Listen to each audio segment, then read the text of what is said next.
Ladies and gentlemen, if you remember, we were talking about Prime Minister Narendra Modi's visit to the Adampur Air Base on Nationwide just a couple of days back, and I ended that broadcast by saying possibly it's a clear challenge to Shehbaz Sharif, the Prime Minister of Pakistan, if he can do the same, go to the air bases which have been hit by Pakistan. Well, Shehbaz Sharif possibly took that challenge up of the Prime Minister, and in a copycat move, he went to a base of Pakistan on 14th of May of 2025. Remember, this was just one day after Prime Minister Modi did the same. He was at the Adampur, very important Adampur Air Base in Punjab on 13th. And then Shehbaz Sharif also in a message, or possibly after seeing the Prime Minister, wanted to show something to the people of Pakistan, and a complete copycat move by the Prime Minister of Pakistan. This happened just a day after Prime Minister Modi went to Adampur. Pakistan Prime Minister went to the Pasroor and Sialkot air bases, travelled in an open jeep,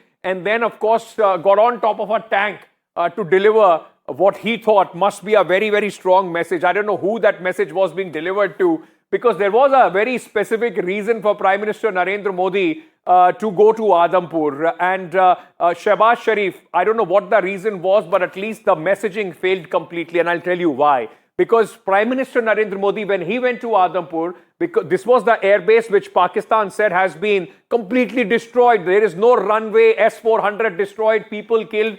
He was able to fact check, and I very quickly just want to go through that fact check that Prime Minister Narendra Modi do, the lies that he was able to nail of Pakistan. Prime Minister Modi went to this, in fact, and can we play the first fact check, please, very quickly? Prime Minister Modi went there, and he, by landing at the same airfield, was able to send out a message that how Pakistan lied. The airfield of Adampur is completely functional. Number two, Prime Minister Narendra Modi also stood in front of this S-400 system, which Pakistan supposedly in their dreams destroyed at the Adampur air base. Then the Prime Minister also, in his background, was this aircraft standing, which Pakistan said they had missiles destroyed at the Adampur airfield. And then the Prime Minister also was with all these air warriors where Pakistan said 60 people have been killed. Imagine this kind of a josh of the Indian Army and the Air Force if there were 60 people killed. Now, what Shehbaz Sharif tried to do with this, at least he thought,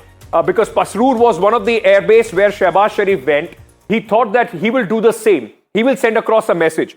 But Mr. Shehbaz Sharif, it would have been better if he would have landed at least at the Pasroor airstrip rather than traveling on that open jeep to at least give out a message that the airfield is completely okay. There is no problem.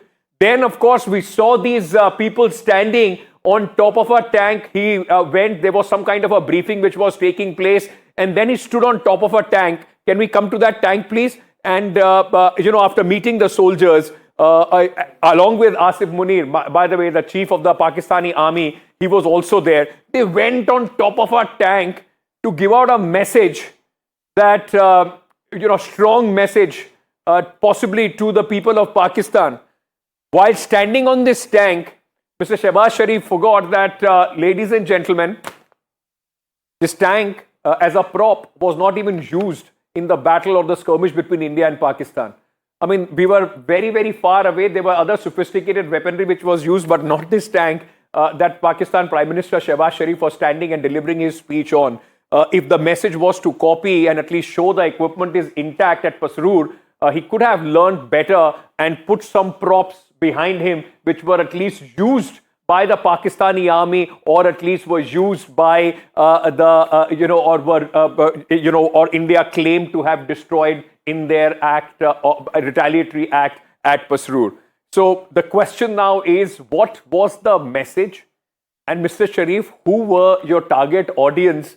And I don't even understand the message that you were trying to send out by this visit a day after Indian Prime Minister did the same, by getting all your service chiefs together, standing on top of this tank. Shiv Arur, my colleague, is with me at this moment. Shiv, funny what happened, isn't it? I mean, it took them a day to understand that there is also this messaging that can be done. After Prime Minister Modi went to Adampur, they chose Pasroor. But all we saw was complete sand, desert, a jeep walking by and standing on a tank which was not even used in the skirmish.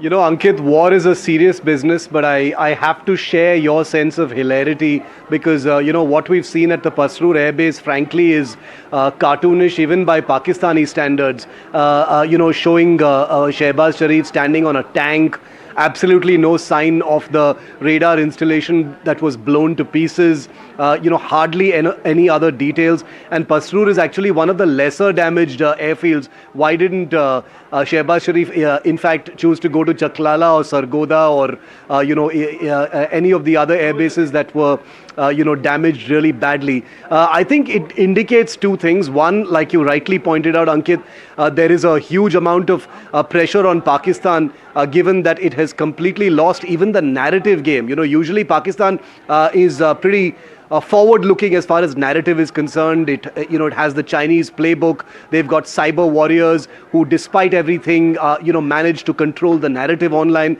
This time, by dint of sheer satellite imagery, of jaw-dropping high resolution that has been put out by NDTV and others, the narrative has completely fallen out of their hands, and it's frankly a little pathetic to see Shehbaz Sharif going to Pasrur a couple of days after Prime Minister Modi went to Adampur at a time when one is forced to wonder, is the domestic public in Pakistan really that gullible? I know for a fact that many of our ground reports from Kashmir, Punjab and elsewhere have been consumed in Pakistan by the sheer volume of messages, many of them hateful, that I received in my 21 days in Kashmir.